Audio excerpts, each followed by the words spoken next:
Hello everyone, welcome to Law of Assumption Coaching and thank you so much for coming back here again. वैसे मैं normally Saturday Sundays को video नहीं बनाती हूँ but आपके इतने सारे क्वेश्चंस आ रहे थे तो आई थॉट एक एक्सेप्शन कर देना चाहिए.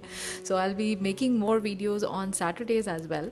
सो यस, आज अगेन एक क्वेश्चन लेने वाली हूँ और ये टॉपिक मैंने पहले कवर किया है लेकिन बहुत डीप में जाके कवर नहीं किया है. आज हम इसके रीजंस जानेंगे इस टॉपिक के बारे में, तो काफ़ी ज़्यादा डीप इनसाइट नॉलेज आपको मिलने वाली है, तो वीडियो को लास्ट तक ज़रूर देखिएगा. तो एक क्वेश्चन पूछा है अगेन प्रतीक प्रोडक्शन ने कि how to get into a sleepy और drowsy state of mind any time.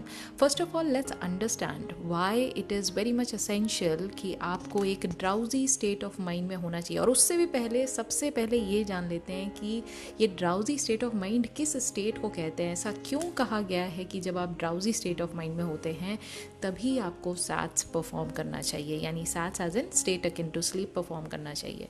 तो as per Neville Goddard, I am not sure if you have read any of the books from Neville Goddard, लेकिन अगर आपने पढ़ी है और जहाँ पर उन्होंने ये एक्सप्लेन किया है कि SATS which is state akin to sleep technique को कैसे परफॉर्म करना चाहिए स्टेप बाय स्टेप, उसमें एक इस पॉइंट पर बहुत ज़्यादा emphasize किया गया है that one needs to be in the drowsy state of mind. And yes, this state is quite essential. It is a very important component for an effective imagination, जो कि आप SATs जिससे बोलते हैं उसको परफॉर्म करने के लिए ये बहुत ही ज़्यादा इफेक्टिव कंपोनेंट है जिसको आपको यूज़ करना ही करना है. ठीक है, तो इसके बारे में जान लेते हैं कि ऐसा क्यों कहा गया है और ऐसा क्या है इस ड्राउजी स्टेट ऑफ माइंड में जो इसको बनाता है बाकी स्टेट से मच बेटर और बाकी स्टेट से ज़्यादा बेहतर. ठीक है, तो ड्राउजी स्टेट ऑफ माइंड का मतलब ये होता है it refers to a state between wakefulness and your sleep. यानी जब आप हाफ अस्लीप होते हैं और हाफ अवेक होते हैं. अब ये कैसे पता चलेगा कि हाफ अस्लीप है या हाफ अवेक है? राइट बिफोर स्लीपिंग, जब आप बिल्कुल आंख बंद करके बिल्कुल आपको पता होता है कि 2 4 5 सेकंड में आप सो जाएंगे, इतनी तेज़ आपको नींद आ रही होती है, आप उस स्टेट में जानते हैं कि आपको नींद आने ही वाली है. ठीक है, यानी आप अवेक हैं, अभी भी आप जान रहे हैं, समझ रहे हैं कि आप बेड पे लेटे हुए हैं, आपको एसी की हवा लग रही है, आपको अभी भी बैकग्राउंड में जो एसी चल रहा है उसकी नॉइज़ आ रही है, आपको काफ़ी हद तक चीज़ों का अवेयरनेस है. यानी जिस 3D वर्ल्ड में आप रह रहे हैं उस 3D वर्ल्ड का आपको अवेयरनेस है अभी भी, यानी आप हाफ हो गए अवेक. ठीक है, but after couple of seconds आपको पता है कि ये अवेयरनेस एकदम बिल्कुल फेड अवे हो जाएगी और आप ऐसे वर्ल्ड में चले जाएंगे जहाँ कंप्लीटली आपका लॉजिकल माइंड बंद हो जाता है, शांत हो जाता है, सो जाता है. सो यस, इस स्टेट को कहा जाता है the state of being drowsy. आपका स्टेट ऑफ माइंड जो है इस समय हाफ अस्लीप है और हाफ अवेक है और इस समय आपकी बॉडी कंप्लीटली रिलैक्स्ड होती है. अब बात ये आती है कि ये स्टेट ऑफ माइंड यानी ये ड्राउजी स्टेट इतनी ज़्यादा इम्पॉर्टेंट क्यों है. तो इस पॉइंट को अच्छे से समझना बहुत ज़रूरी है ताकि आप इस पूरे के पूरे टेक्निक को अच्छे से परफॉर्म कर सकें, क्योंकि जब आपको मीनिंग पता होगा कि ये क्यों कर रहे हैं तो उसका जो इफ़ेक्टिवनेस है वो और ज़्यादा बढ़ जाता है. ठीक है, इस समय पर your mind is more receptive to suggestion, यानी जो आप ऑटो सजेशन के फॉर्म में उसको इमेजिनल एक्ट परफॉर्म करके दिखा रहे हैं, या बहुत सारे लोग अगर सैट्स नहीं कर पाते हैं, उनको विजुअलाइजेशन में प्रॉब्लम आती है, तो वो क्या करते हैं कि just before going to sleep they keep on affirming कुछ भी उनके 4 या 5 एफर्मेशंस होते हैं, वो बार बार उस चीज़ को अफर्म करते हैं सो दैट आप सोने से पहले जो आपका आखिरी थॉट है वो ये थॉट होना चाहिए. ठीक है, आखिरी इमेज जो है वो आपकी स्टेट ऑफ विश फुलफिल्ड की होनी चाहिए. ठीक है, आखिरी जो फीलिंग है वो फीलिंग ऑफ फुलफिलमेंट होनी चाहिए. जब ये आखिरी वर्ड मैंने यूज़ किया उसका एक रेलेवेंस है, क्योंकि इस समय जैसा मैंने कहा कि इस समय आपका जो माइंड है यानी सबकॉन्शियस माइंड है वो ये जो सजेशन यानी ऑटो सजेशन जो आप बता रहे हैं उसको इमेजिनेशन के फॉर्म में कुछ इंडिकेशंस दे रहे हैं ना, आप इंस्ट्रक्शंस दे रहे हैं उसको, आप उसको कुछ लास्ट में दिखा रहे हैं, एक इम्पैक्ट छोड़ रहे हैं आप उसके ऊपर. राइट, ये सारे सजेशन के लिए वो इस समय ओपन होता है. क्यों ओपन होता है इसको भी जान लेते हैं. द रीज़न इज़ क्योंकि कॉन्शियस माइंड जो आपको सिर्फ और सिर्फ प्रोटेक्ट करने के लिए बनाया गया है, वो कॉन्शियस माइंड इस समय तक आते आते बिल्कुल शांत हो जाता है। हम सबको ये बात पता है कि सबकॉन्शियस माइंड जो है वो रिस्पॉन्सिबल होता है हमारी 3D रियलिटी में हमारी डिज़ायर्स को लाने के लिए, ठीक है।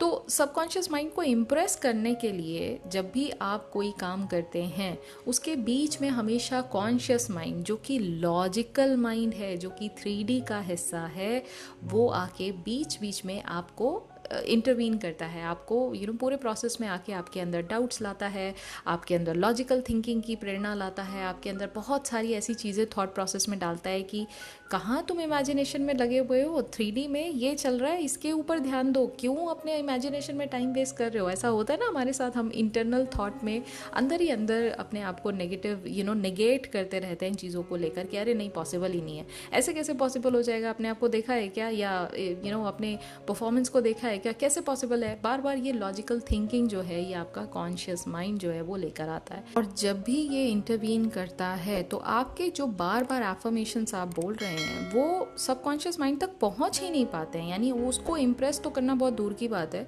वो वहाँ तक पहुंच भी नहीं पाता है, क्योंकि हमेशा जो कॉन्शियस ब्रेन का बैरियर है वो हमेशा लगा रहता है। तो इस टाइम पर स्पेसिफिकली इस टाइम पर जो ड्राउजी स्टेट है, इस टाइम पर आपका कॉन्शियस ब्रेन यानी जो लॉजिकल थिंकर है आपका बॉडी का, यानी माइंड जो है वो आपका, वो शांत हो जाता है, ऑलमोस्ट अस्लीप हो जाता है। और इस टाइम पे आपका subconscious mind open to suggestion होता है, यानी अब जो आप कहेंगे वो डायरेक्टली आपके सबकॉन्शियस माइंड में जा रहा होगा। अब जो आप सोचेंगे वो डायरेक्टली आपके सबकॉन्शियस माइंड में जा रहा होगा, और इस समय आप जो भी विजुलाइज करेंगे, इमेजिन करेंगे, वो सारा कुछ आपके सबकॉन्शियस माइंड में जा रहा होगा।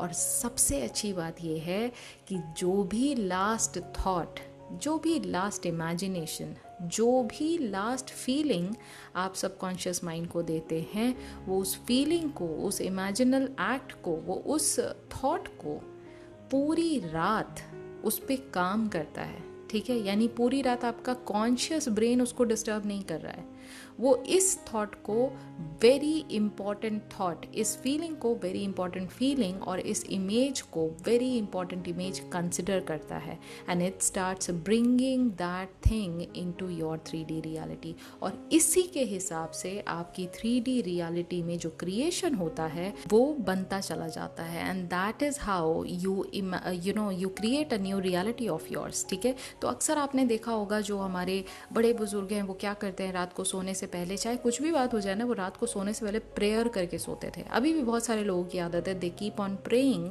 Before going to bed. तो वो क्या है, आप मन को शांत कर रहे हैं, आप अपने एक डिज़ायर को आप जो प्रेयर के फॉर्म में अपने जो भी आपके गॉड हैं उनको आप ये बात कह रहे हैं, और कहीं ना कहीं आप अंदर से ये बात से निश्चिंत हो जाते हैं कि भाई हमने अब गॉड को ये बात बोल दी है, हमने एक प्रेयर के फॉर्म में ये बात आगे रख दी है, बस हमें अब टेंशन लेने की ज़रूरत नहीं है, अपने आप चीज़ें होती चली जाएंगी। तो आपने डाउट और फियर वहीं से इराडिकेट कर दिया, वहीं से ख़त्म कर दिया, राइट। और चीज़ें एक्चुअल में होने लग जाती है, क्योंकि अब आपका स्टेट ऑफ कॉन्शियसनेस वैसा ही है।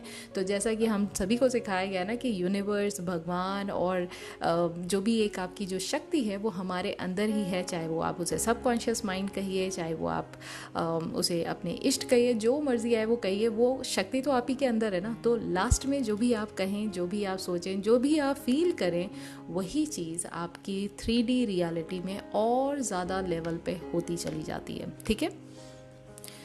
अब बात आती है कि ये स्टेट पर कब कब हम इसको परफॉर्म कर सकते हैं, स्टेट में कैसे जा सकते हैं और कब जा सकते हैं। देखिए, सबसे ज़्यादा जो ये स्टेट बिना किसी एफर्ट के जो एक्सेसिबल होती है वो होती है राइट बिफोर स्लीपिंग, यानी आखिरी जो आपका लास्ट के जो 5-7 मिनट होते हैं जब सोने जा रहे होते हैं आप, तब आप इस एक्ट को परफॉर्म कर सकते हैं। आप अपना इमेजिनल सीन बिल्कुल रेडी रखिए और उसको 3 बार, 5 बार, 10 बार, 15 बार, जितनी बार आप हो सके उतनी बार रिपीट करने की कोशिश करिए बाय यूजिंग योर 5 सेंसेस, जो कि सैट्स के रूल हैं। वो सारे रूल सोने से पहले आप इसको कर सकते हैं, क्योंकि इस समय आपकी जो माइंड की वेव्स हैं वो बहुत शांत हो जाती हैं। इस समय आप एक ऐसी स्टेट में होते हैं जहाँ पर बहुत ईजीली आप अपने सबकॉन्शियस माइंड को इम्प्रेस कर सकते हैं अपने डिज़ायर के सीड के साथ, ठीक है। और सेकेंड जो मोस्ट इम्पॉर्टेंट टाइम होता है वो होता है राइट आफ्टर वेकिंग अप।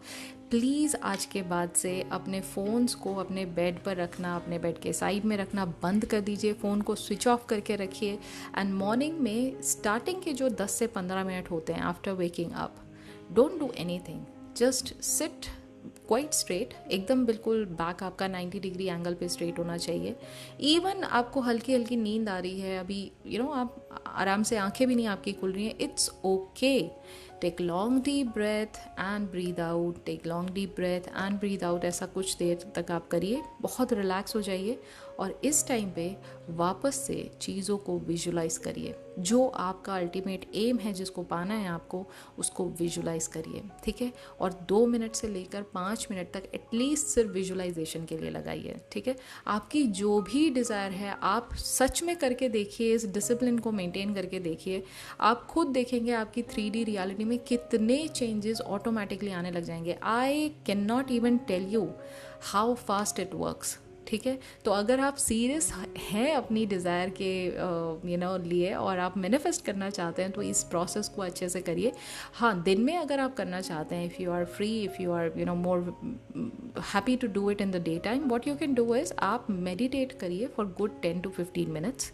इससे क्या है, आपका माइंड बिल्कुल शांत हो जाता है, आपका लॉजिकल ब्रेन भी बहुत ज़्यादा शांत हो जाता है और आप उसी स्टेट में ऑलमोस्ट आ जाते हैं जो काइंड ऑफ ड्राउजी स्टेट कहलाता है। उसके बाद अगर आप चाहें तो yes, you can always perform your sets just after doing your meditation. आपको उठने की ज़रूरत नहीं है, आप उसी लोटस पोजीशन में जिस तरह मेडिटेट करते हैं आप उसी पोजीशन में बैठ के आप विजुलाइज करिए। लंबी लंबी आपको सांसें लेनी है, आपको अच्छे से ब्रीथ इन ब्रीथ आउट करना है, ताकि आपका जो वो रिदम है ब्रीदिंग साइकिल का वो नहीं टूटना चाहिए। तो ये हो गए आपके तरीके अपने सबकॉन्शियस माइंड को इम्प्रेस करने के by being in that drowsy state of mind. It is completely worth while, आप बिल्कुल इसको ट्राई करिए और करने के बाद आपकी जो भी छोटी छोटी डिज़ायर्स हैं पहले वहाँ से शुरुआत करिए। और जब भी आप इसको कंप्लीट करते हैं, डू लेट मी नो कि आपका एक्सपीरियंस कैसा रहा, डू लेट मी नो आपकी 3D में आपको क्या चेंजेस दिखाई दिए, and do let me know if you do have a success story as. So yes, ये थी आज की video. I hope you like today's video. और अगर आज की भी वीडियो आपको पसंद आई है तो please please please give it a big fat Thums up, एक बड़ा सा लाइक दीजिए।